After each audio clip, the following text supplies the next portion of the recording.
Gliconeogênese, roda a vinheta, Charles Darwin.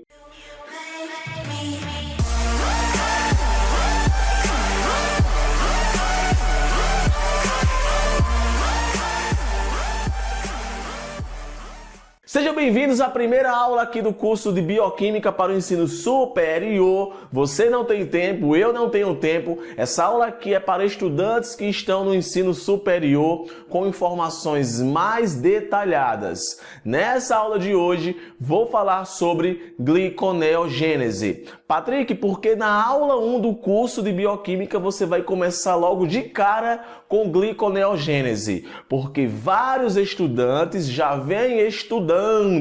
Então, o objetivo desse curso é tanto ajudar estudantes que estão começando agora, como estudantes que já vêm estudando há um tempo.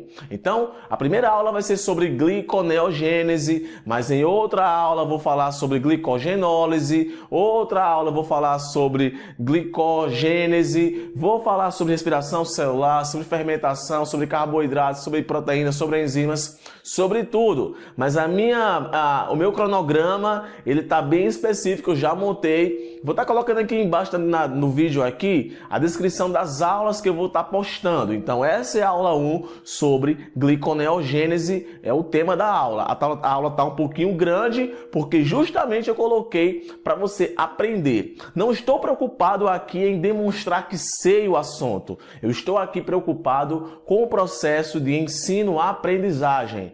Quero oferecer esse curso para você aprender. É isso mesmo. Quero que você aprenda. Então, esse curso aqui de Bioquímica é para quem quer aprender. Também vou estar colocando aqui o tempo das coisas que eu falo, porque talvez você caiu aqui de paraquedas e só quer tirar uma dúvida. Então, aqui na descrição, vai aqui embaixo, que tem tudo que eu falei na aula e o tempo que eu falei aquilo. Então, você clica lá. O que você vai aprender hoje? Vou falar o que é gliconeogênese, por que você faz a gliconeogênese, as reações que acontecem na gliconeogênese, é tanta coisa, as reações reversíveis, as reações irreversíveis, a regulação da glicogênese, da gliconeogênese. Então a aula tá muito foda. Aqui embaixo, lembrando, tem dizendo o tempo de cada coisa. Então olha lá para você poder talvez pular para a parte que te interessa. Se você quer assistir a aula completa para aprender essa bagaça, vem comigo, sem medo de ser feliz. Velho, tô tão empolgado que bora começar aí a aula, pega o caderno, pega o lápis e vem comigo agora. Show! Então beleza, bora aqui devagarzinho que vai dar certo. Olha só, essa imagem, essa outra imagem e essa imagem, essas três imagens, elas para você são imagens familiares? Olha aí para elas agora, olha aí para elas, por favor. Olha aí, olha essa primeira imagem aqui, olha essa segunda imagem aqui e olha essa terceira imagem aqui. Pois bem, para quem não lembra, essas três imagens aí representam as três fases do processo de respiração celular, que é aquele processo em que a célula ela oxida moléculas orgânicas, no caso do carboidrato. Essa oxidação ela é importante para capturar hidrogênios, aonde esses hidrogênios serão necessários para a produção de ATP. Então, em síntese, a respiração celular é a produção de ATP, basicamente a parte de glicose. Então, aqui você tem uma imagem da glicólise, que é a primeira etapa do processo de respiração celular, que acontece no citoplasma, onde uma molécula de glicose ela vai se tornar uma molécula de piruvato. O piruvato, por sua vez, pode ou não entrar dentro da mitocôndria, seguindo a via glicolítica. Dentro da mitocôndria acontece o que chamamos de ciclo de Krebs, onde ocorre a finalização dessas oxidações e, por fim, nas membranas da mitocôndria acontece a terceira etapa, que é a etapa que nós chamamos de fosforilação oxidativa ou cadeia respiratória, que é onde vai acontecer de fato a grande produção de ATP a partir dos hidrogênios capturados da molécula de glicose.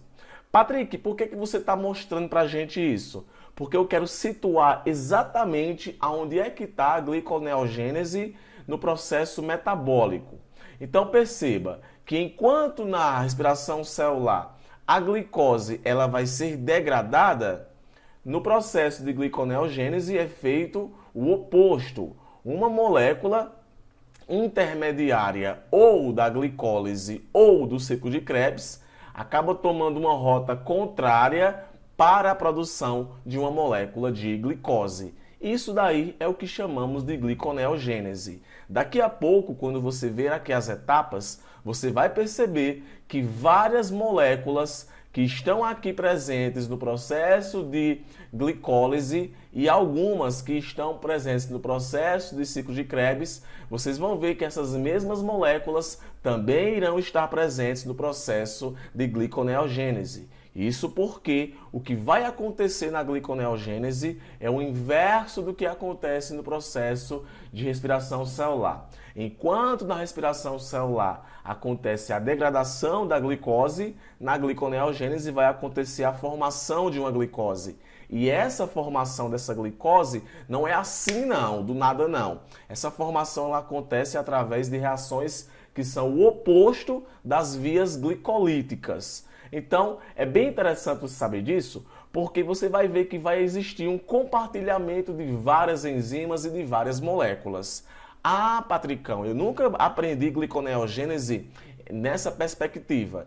É porque para poder você entender a gliconeogênese, é necessário que você saiba pelo menos o que é respiração celular. Beleza? Então, essa era a primeira informação que eu queria que vocês soubessem, ok? Pois bem, o que é gliconeogênese? Eu não vou dizer por que a célula faz gliconeogênese, eu digo daqui a pouco. Eu vou dizer o que é gliconeogênese. Qual o conceito de gliconeogênese? O conceito, tirado aí de alguns livros, na maioria deles, é esse daqui. A gliconeogênese, ou também chamada de neoglicogênese, ou ainda neoglucogênese, nomes complicados, é foda, velho. Formação de novo açúcar. É a rota pela qual é produzida glicose a partir de compostos aglicanos. No caso, compostos que não são açúcares ou não são carboidratos. Se eu fosse você, eu dava uma pausa nesse vídeo e anotaria esse conceito, para de fato você ter esse ponto de memorização e nunca esquecer de que o processo de gliconeogênese é o processo de produção de glicose a partir de compostos aglicanos. Então nós temos aqui 3 compostos aglicanos que podem passar para o processo de gliconeogênese, podem entrar em vias de gliconeogênese. Quais são esses compostos? Eu tenho aqui, deixa eu mudar o ponteirinho aqui para poder ficar um negocinho mais destacado. Eu tenho glicerol, eu tenho os aminoácidos e eu tenho o lactato. É muito fácil a gente chegar aqui e só citar essas moléculas, mas de fato tem aluno que não sabe o que é um glicerol, que não sabe ou não lembra o que é um aminoácido e muito menos o que é um lactato. Então como é que eu vou explicar para você o processo de gliconeogênese se você não sabe nem quem são esses precursores do processo? Então bora lembrar. O glicerol, ele está dentro lá da molécula de lipídio. O lipídio, lá, composto orgânico que tu já conhece. O lipídio que é formado por glicerol e ácidos graxos. Então, esse glicerol em si, ele é utilizado no processo de gliconeogênese. Enquanto o ácido graxo, que estava a ele ligado, vai ser usado ou não no processo de beta-oxidação, ao qual vai ser oxidado e vai ser aí convertido em moléculas de ATP, beleza? Então o glicerol, vamos aqui situar, o glicerol ele está dentro da molécula de triglicerídeos, então olha só aqui, ó, triglicerídeos, que é o que você conhece como lipídio. Eu tenho também os aminoácidos. Nossa, Patrick, eu pensei que os aminoácidos eles só tomavam rotas de produzir proteínas. Na verdade, não. Os aminoácidos, além deles estarem presentes nas moléculas de proteínas, existe em nosso corpo excesso de aminoácido. Esse excesso de aminoácido muitas vezes vai entrar aí em um outro assunto, que é lá o ciclo da ureia, ao qual vai acontecer a desaminação e transaminação desse aminoácido. Mas muitas vezes essas desaminações e essas transaminações do aminoácido é justamente para retirar o grupamento amina do aminoácido para poder o que sobrar participar do processo de gliconeogênese. Olha que interessante. Nossa, Patrick. Então, aminoácidos também são importantes para o processo de gliconeogênese. Sim. Então, você vai ter aí duas exceções, a leucina e a lisina. E esses aminoácidos, eles são provenientes da degradação endógena. E você também vai ter o lactato. Lactato é um composto formado de um processo anaeróbico, fermentação, o que você conhece como fermentação. Existem algumas células que fazem a fermentação e eu não vou dizer que é um produto, eu vou dizer que seja um resíduo, digamos assim. Muitas vezes o lactato acaba sendo um resíduo e esse lactato ele vai ser utilizado para também entrar no processo de gliconeogênese, se tornando aí uma molécula com piruvato e, por sua vez, vai passar pelo processo de gliconeogênese. Então, onde é que você vai ter grandes concentrações de lactato? O músculo vai produzir lactato e células que não têm mitocôndrias. Exemplo, as hemácias. As hemácias são células que fazem aí fermentação e, por sua vez, produzem muito lactato. Eu sei que você deve estar se perguntando, Patrick, a gliconeogênese ela é tão importante assim? Meu corpo faz isso direto? Faz, velho. O seu corpo constantemente faz gliconeogênese. Quando existe uma grande concentração de glicose no seu corpo proveniente da alimentação, muita insulina é liberada. E a insulina é um hormônio que inibe o processo de gliconeogênese. Só que essa glicose que você vai comer do alimento não demora muito tempo. Ela rapidamente vai ser, como eu falei no início da aula, vai ser degradada. Então é necessário que no jejum, depois de mais ou menos umas 4 horas que você não come, o teu corpo ele já está produzindo glicose a partir de compostos aglicanos, que é o que chamamos de gliconeogênese. E tem que ter uma concentração ideal de glicose no seu corpo, tanto para poder manter o glicogênio hepático, como também para manter as células com quantidades ideais de energia. Então a gliconeogênese é um processo muito importante e que provavelmente nesse vídeo que você está vendo aqui agora comigo, não sei a hora que você está vendo esse vídeo, você nesse momento está fazendo processo de gliconeogênese. Não se engane. Então aqui eu tenho as vias, olha só. O lactato, ele se torna piruvato e entra como um intermediário aqui do processo de respiração celular. Aqui no caso está mostrando uma espécie de ciclo de Krebs, enfim. Os aminoácidos glicogênicos também podem entrar a partir do processo de gliconeogênese. O que vai ser formado vai também entrar como intermediário do processo de respiração celular e acabar tomando uma via contrária para a produção de glicose. E também eu tenho aqui o glicerol, que no caso ele já vai entrar como um composto intermediário, o que acontece com o glicerol, ele já entra como um composto intermediário lá do processo de glicólise. Então percebam que tanto o lactato, como o aminoácido, como o glicerol, eles vão ser utilizados para entrarem como moléculas intermediárias do processo de respiração celular para tomar uma via contrária e produzir a molécula de glicose. Mas calma, não é o glicerol que vai se tornar a molécula de glicose. Não é o aminoácido que vai se tornar na molécula de glicose. E muito menos não é o lactato que vai se tornar a molécula de glicose.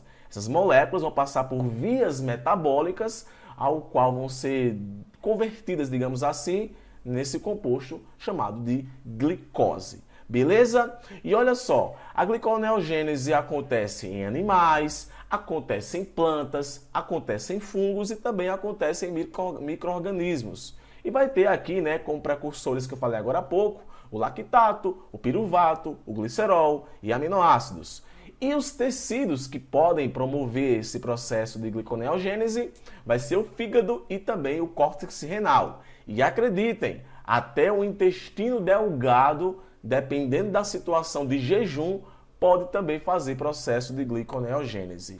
A minha sugestão é que nesse segundo slide você dê uma pausezinha e você anote tudo que tem nele. Vá por mim, quem anota, aprende. Eu aprendi isso há muito tempo e hoje eu sou fodão porque quem nota, aprende. Então anota isso daí, ok?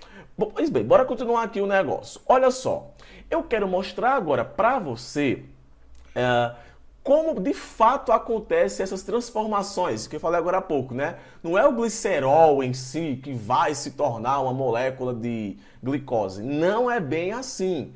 Entenda, as coisas acontecem devagar. Existem reações que vão promover a transformação da molécula. Eu vou tomar aqui como exemplo o glicerol, beleza? Para você poder entender daqui a pouco tudo que eu vou falar com relação às reações reversíveis e reações irreversíveis do processo de gliconeogênese. Então, olha só, eu vou usar aqui o glicerol, que eu falei agora daqui a pouco, que ele já entra como um intermediário aqui do processo da via glicolítica e ele já vai ir para o lado oposto para poder produzir uma molécula de glicose. Então, Patrick, de onde é que vem esse glicerol? Falei agora há pouco que o glicerol ele vem lá dos triglicerídeos, ao qual o ácido graxo, né, foi separado, né, a molécula ela é separada e o ácido graxo vai participar do processo de beta e o glicerol ele pode participar do processo de gliconeogênese. Coloquei também aqui, mais uma vez, que tecidos gliconeogênicos é o fígado, o córtex renal e até mesmo o intestino delgado. Ocorre sempre no citossol e existe um compartilhamento de enzimas da glicólise. Pois bem, mas daqui a pouco você vai ver que vai ter uma fase que vai começar também na mitocôndria. Mas aqui eu estou falando do glicerol, só para tu ter ideia de como acontecem essas transformações. Então, olha só, essa imagem aqui eu peguei lá do canal do professor Dorival Filho, que é um canal que eu também indico para vocês, que é um canal muito bom, apesar de que ele não está mais postando vídeos, mas ele me ajudou muito na faculdade há 10 anos atrás. Mas enfim, olha só, eu tenho aqui a molécula de glicerol. Como é que o glicerol ele vai entrar como um intermediário lá do processo de glicólise para poder tomar uma via contrária? Olha o que acontece com o glicerol. O glicerol, através da ação da enzima glicerol sinase ou quinase, ele acaba aí usando o ATP, né, vai ter gasto de energia, ao qual o ATP cede uma molécula de fósforo e vai se tornar uma molécula chamada de glicerol 3-fosfato. Uau, Patrick! Quando eu estudei respiração celular, eu já ouvi falar dessa molécula aí, glicerol 3-fosfato. Tá vendo? Tá vendo como as moléculas intermediárias vão aparecendo? E o glicerol 3-fosfato, ele acaba sendo convertido em dihidroxiacetona fosfato, através da redução da oxidação de um NAD a NADH. E quem vai participar dessa reação é a enzima glicerol 3-fosfato desidrogenase. Olha só, uma linkadazinha aqui. O dihidroxiacetona fosfato, para você ter uma ideia, ó, eu tenho as minhas anotações. Essas anotações aqui são as 10 reações da glicólise que eu sempre trago comigo nas minhas aulas. Para você ter uma ideia, esse dihidroxiacetona fosfato, sabe onde é que ele está aqui no jogo do bicho? Ele está na 4ª reação do processo de glicólise. E esse dihidroxiacetona, ele é formado a partir da frutose 1,6-bifosfato, que no caso, esse dihidroxiacetona, ele vai ser, se fosse seguir a via glicolítica, esse dihidroxiacetona, ele seria convertido no gliceraldeído 3-fosfato. Isso aí dando continuidade ao processo de respiração celular. Como eu estou falando aqui de gliconeogênese, esse dihidroxiacetona não vai seguir uma via glicolítica, ele vai seguir uma via gliconeogênica, então ele vai sentir o seguinte oposto. Qual foi o objetivo de mostrar para você essa imagem? De que existem enzimas que de fato contribuem para a transformação da molécula em compostos intermediários do processo de glicólise. No caso aqui o glicerol, como você pode perceber, esse glicerol ele já se tornou o dihidroxiacetona fosfato, onde daqui a pouco eu vou mostrar para você as reações que vão acontecer com essa molécula para poder ela virar uma molécula de glicose. Então, esse slide basicamente foi para mostrar para você que é possível sim haver a transformação de moléculas para poderem entrar no processo de gliconeogênese, beleza? Dá uma pause e dá uma pausa. Nem sei se pronuncia assim, mas dê uma pause aí e anote isso. Só não vai anotar a fórmula aqui estrutural, mas se eu fosse você, eu também anotaria, né? Eu tô aqui para aprender, então bora anotar é tudo. Pois bem, olha só essa imagem aqui, que imagem linda. E tem uma mosca passando aqui direto, meu Deus do céu. Tá ligado que comigo é assim, né? Olha só, eu tenho aqui essa imagem maravilhosa, aonde do ladozinho aqui esquerdo, né? Aqui traz a glicólise, lá dentro do processo de respiração celular. Olha só, glicose, se tornou piruvato. Patrick, piruvato é o que vai estar entrando lá dentro da mitocôndria. Então aqui é a via glicolítica. Sim, onde uma glicose vai se tornar um piruvato. Isso aqui, pessoal, é mais ou menos 10 reações. A última reação é quando o fosfoenol piruvato se torna o piruvato. Do lado direito, tu vai perceber que tem uma via com as setinhas no sentido oposto. Ou seja, é a gliconeogênese tomando de conta aqui, ó, onde o piruvato vai se tornar uma molécula de glicose. Interessante, né? Como você pode perceber, tem setinhas vermelhas e setinhas azuis. Eu quero que você entenda agora aqui uma coisa. Existem reações reversíveis e existem reações irreversíveis. O que é que isso quer dizer? Olha só, olha aqui para essa parte aqui, do gliceraldeído 3-fosfato até o fosfoenol piruvato. Olha aqui, até aqui, ó. Todas essas reações aqui em rosa, nesse azul claro, são reações reversíveis.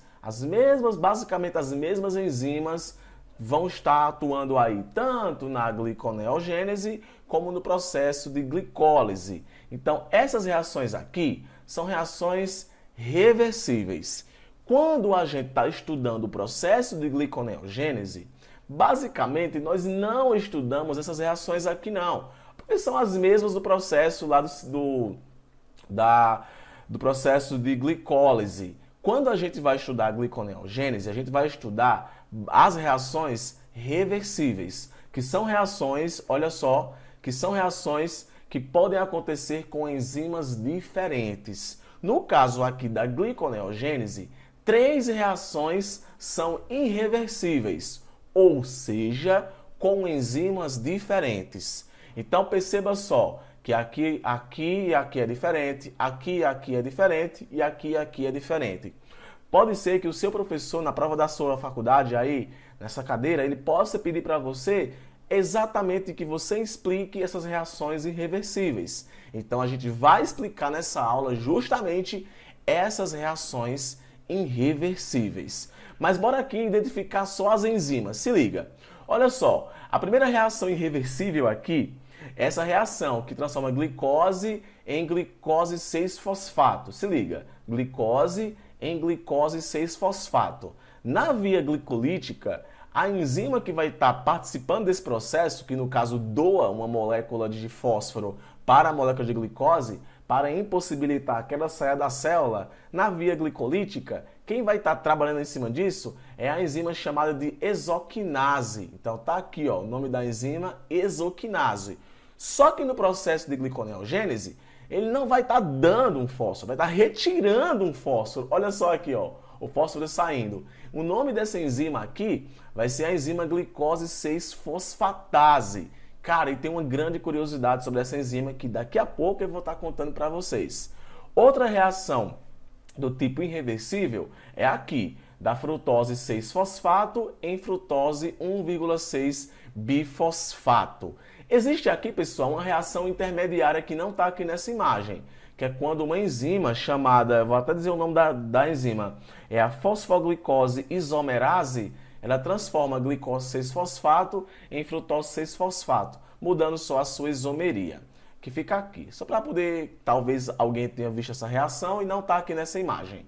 Mas a reação que eu quero comentar aqui é essa daqui, ó, frutose 6-fosfato em frutose 1,6 bifosfato. Na via glicolítica, a enzima é a fosfofrutoquinase. onde vai estar dando uma outra molécula de fósforo na molécula de glicose, né, que já está aí frutose 1,6-bisfosfato.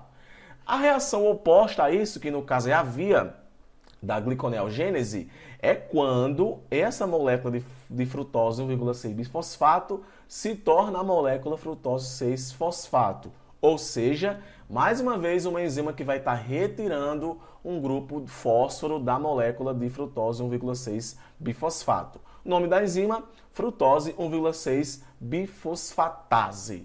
Legal, né? Beleza? Calma que tu vai notar daqui a pouco isso. E por fim, aqui, ó, do piruvato ao fosfoenol piruvato. Aqui vão acontecer duas reações, mas calma.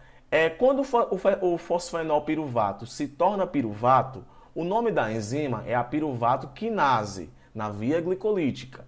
Na via da gliconeogênese, quem vai estar participando desse processo basicamente serão duas enzimas. Uma enzima que vai estar atuando aqui no processo de contribuir para que o piruvato se torne oxaloacetato, então vai ser a piruvato carboxilase.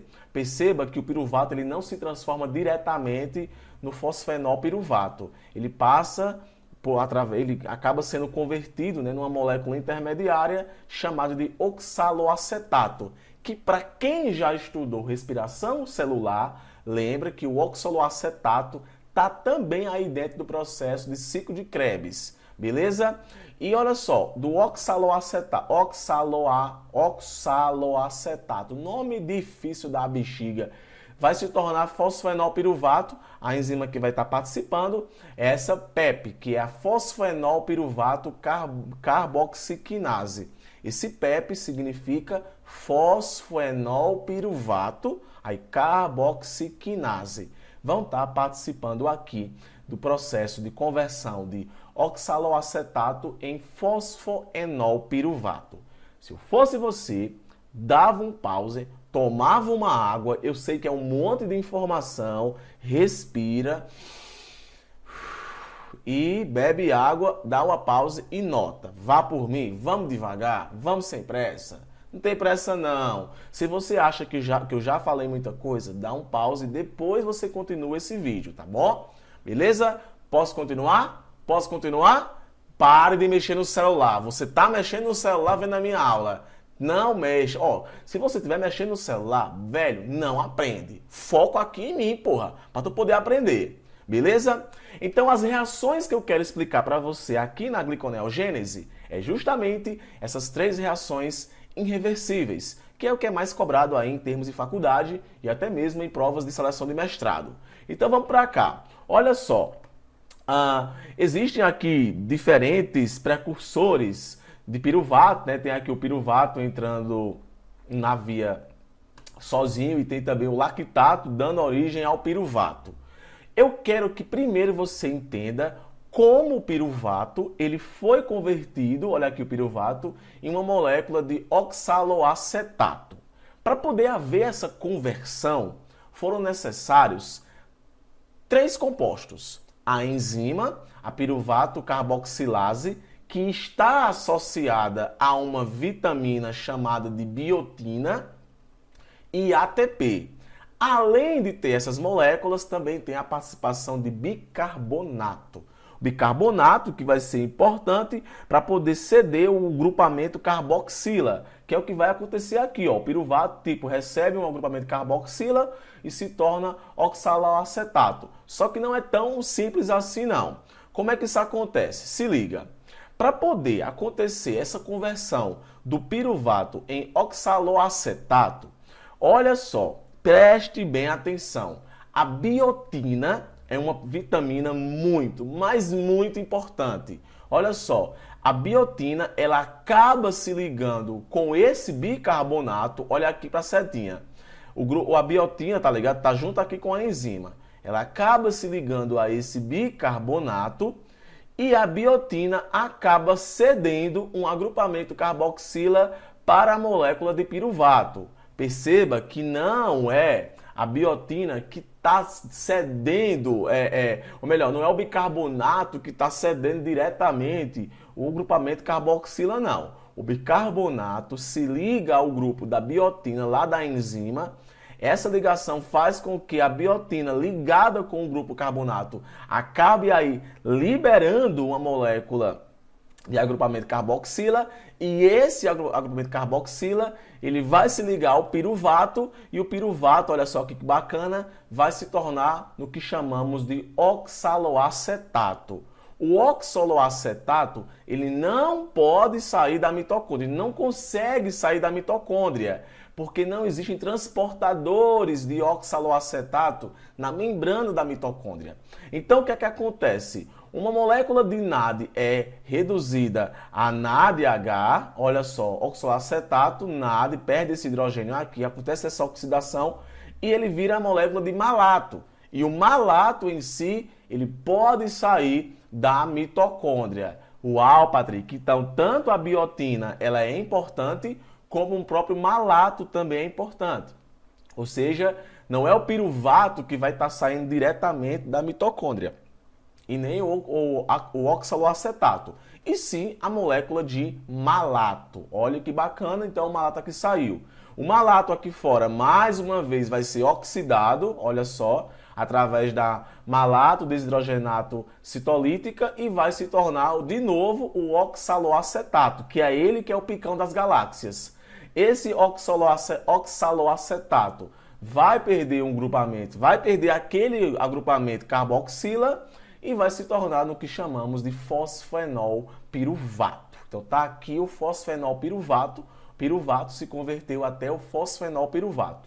Nome da enzima que participou aqui desse processo é a fosfenol piruvato carboxiquinase citolítica, citosólica, quer dizer. Beleza?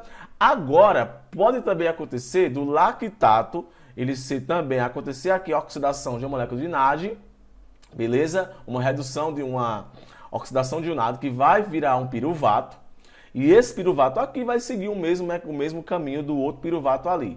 Só que aqui vai ser o mesmo, o piruvato vai se tornar oxaloacetato através da piruvato carboxilase, só que esse oxaloacetato proveniente aí do lactato, ele pode ser, mais uma vez, perder o grupo esse grupo CO2, e acabar virando fosfenol piruvato e saindo da mitocôndria. Perder esse grupo carboxila, né? E sair da mitocôndria. O nome da enzima é a fosfenol piruvato carboxiquinase mitocondrial. Então perceba que não tem um padrão não, tá ligado? Pode acontecer diferentes reações. Então quando a gente vai estudar bioquímica, a gente tem que ter isso em mente. Não existe uma padronização não. Então aqui, gente, de fato, aqui é como acontece, só que é claro que diversas outras coisas acontecem intermediárias a esse processo. Então, temos aqui a formação do fosfenol piruvato e percebemos que a molécula de biotina foi fundamental aí para ser... Calma, deixa eu beber água, porque senão fica, ó, a voz aqui tapando. Enquanto eu bebo água, vai anotando isso daí. Ok, ó, sustentabilidade, uma garrafa de 2 litros. Beleza. Então perceba que o que vai culminar aqui nessa reação vai ser a formação do fosfenol piruvato, e houve aqui a participação dessas duas enzimas, né? A fosfenol carboxilase e a piruvato carboxilase, que participaram deste processo. E a molécula de biotina foi muito importante para isso tudo acontecer. Beleza? Deu pause aí, anotou? Então vamos embora aqui, porque ainda tem outras coisas que eu quero que vocês saibam. Então, você viu aqui que o piruvato, né, se tornou a molécula de oxaloacetato, e depois o oxaloacetato se transformou, né, acabou sendo convertido aí na molécula de fosfoenol piruvato. E é esse fosfenol piruvato que vai estar dando aí continuidade na via contrária do processo de glicolítico, para poder produzir a molécula no processo de gliconeogênese. Então aqui você viu que aconteceu a participação da piruvato carboxilase, e participou também a enzima fosfenol piruvato carboxiquinase, que você viu desse instante aí que nem eu coloquei aqui para você. Aqui tá as enzimazinhas, ó. A piruvato carboxilase, tá aqui, ó, tá? e a fosfenol carboxiquinase, que vai ter ela aqui. E você percebeu também que, olha só que detalhe, você percebeu que tem essa enzima no citoplasma e tem essa enzima também aqui dentro da mitocôndria. Por isso que está aqui na imagem, ó. Fosfenol carboxiquinase citosólica e fosfenol carboxilase mitocondrial. Mas tudo vai culminar na transformação do oxaloacetato em fosfenol piruvato. Então tá aqui. Olha só, em termos de curiosidade, você percebeu que aconteceu aqui a perda de um gasto, ou melhor, de uma molécula de ATP e de uma molécula de GTP. Uma molécula de ATP na conversão de piruvato em oxaloacetato, aqui aconteceu essa perda de ATP, coloquei isso até no outro slide, e aqui do oxaloacetato a fosfenol piruvato, também acontece aí o gasto de uma molécula de GTP. Se eu estivesse falando de saldos assim, como sempre entram dois piruvatos a partir de uma molécula de glicose, então eu posso perceber aqui que aconteceu o gasto de 2 ATPs e de 2 GTPs, levando em consideração que se fosse 2 moléculas de piruvato. É mais só um cálculozinho para você entender que também existe aí saldos de gasto energético no processo de gliconeogênese. O oxaloacetato é descarboxilado e depois fosforilado. Então ele foi descarboxilado e depois ele foi fosforilado para se tornar a molécula de fosfenol piruvato. Patrick, é muita coisa. E ninguém disse que seria fácil não. Dá um pausezinho aí que você acabou de aprender aí aquelas primeiras reações irreversíveis que eu tinha contado para vocês. Bom, o que você viu até agora foi essas duas reações aqui, aonde se formou a molécula de fosfoenol piruvato. Qual é a molécula que a gente vai falar agora? Qual é, ou melhor, a reação que a gente vai falar agora? Essa daqui, ó, que eu falei para você que a gente ia destacar aqui as reações irreversíveis, beleza? Então, olha só aqui, na via glicolítica, frutose 6-fosfato se torna frutose 1,6-bifosfato pela ação da fosfofrutoquinase. Já na via da gliconeogênese, a frutose 1,6-bifosfato vai se tornar frutose 6-fosfato através da frutose 1,6-bifosfatase. E tá aqui justamente nesse slide. Tem uma mosca, velho, aqui, pelo amor de Deus. É porque meu quarto é perto do quintal, tá ligado? Foi mal.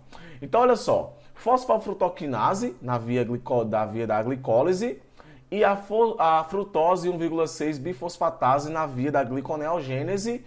Então, basicamente, o que vai acontecer é isso. Vai haver uma quebra dessa molécula de frutose 1,6-bifosfato, aonde vai estar retirando esse fósforo. Então, o que vai acontecer basicamente é isso. A quebra da molécula de frutose 1,6-fosfato, que vai se tornar frutose 6-fosfato.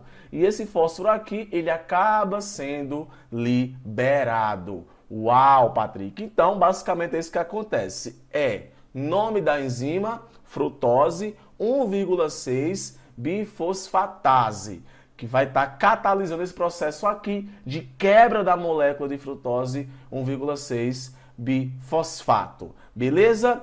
E a última etapa aqui, que no caso é a glicose 6-fosfato se tornar glicose, existem algumas coisinhas bem interessantes que eu queria que você soubesse aqui. Olha só, glicose se tornando glicose 6-fosfato na via glicolítica, exoquinase é o nome da enzima, que vai estar cedendo uma molécula de ATP para a molécula de glicose, mudando a sua conformação, e impossibilitando que a glicose saia para fora da célula. Na via da gliconeogênese, a glicose 6-fosfatase é que vai estar trabalhando nesse processo. Então, glicose 6-fosfatase vai estar aí catalisando a reação em que glicose 6-fosfato se torna glicose. Mais uma vez acontece uma quebra da molécula de glicose, digamos assim, de frutose, para a extração da molécula de fósforo, tornando a glicose 6-fosfato em glicose. Então, basicamente, é isso que acontece. Remove o grupo fosfato da molécula de glicose. Enzima que vai estar participando desse processo, a glicose 6-fosfatase. Agora, dessa daqui eu tenho certeza que você não sabia. Olha só, você viu que o início do processo lá para a produção do fosfenolpiruvato aconteceu lá na mitocôndria. Grande parte das reações vão tudo acontecer agora, aconteceu aqui no citosol, só que essa etapa aqui, preste atenção, essa etapa ao qual a glicose 6-fosfato se torna uma molécula de glicose, essa etapa acontece no retículo endoplasmático. Bicho, anote isso. Essa etapa acontece no retículo endoplasmático. A glicose 6-fosfatase, ela entra pela membrana do retículo endoplasmático para o seu interior, pelo um canal, um transportador T1.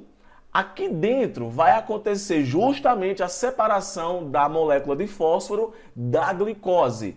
O fósforo vai ser transportado para fora da célula pelo transportador T2 e a glicose pelo transportador T3.